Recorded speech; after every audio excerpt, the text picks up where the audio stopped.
पूज्य गुरुजी वृंद मंचासन अतिथिवृंद एवं एठार उपस्थित आम छोट बड़ भाई भौणी मैंने भाईगण आज भाषण प्रतियोगितार विषय वस्तु होगी माध्यमिक शिक्षा छात्र छात्री भूमिका।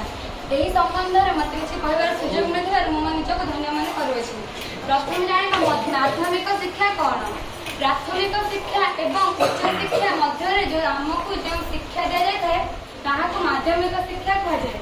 माध्यमिक शिक्षा प्रथम भारत स्वाधीनता पर 1952 मसीहा सेप्टेम्बर 23 तारीख में मुदलीय कमिशन द्वारा गठन कर डॉक्टर ए लक्ष्मण स्वामी मुदलीय थे यही कमिशन अध्यक्ष।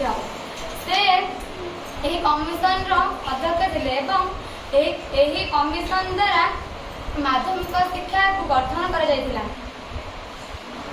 प्रत्येक विद्यालय मानकरे मौखिक किंबा मन रखा पद्धति शिक्षा न दि जाए एक्टिविटी मेथड एवं प्रोजेक्ट मेथड द्वारा शिक्षा दि जाए जहाँ द्वारा छात्र छात्री माने विषय वस्तु गुड़ी को शीघ्र एवं सरल सहज उपाय मन रखिपारे एवं बुझीपारे। माध्यमिक शिक्षा द्वारा छात्र छात्री माने प्रत्येक विषय वस्तु गुड़िक जपरी पूर्वर बदलुला एवं परिवर्तन कर सेपरी होना शिक्षार्थी एवं शिक्षक शिक्षयित्री जो कथबार्ता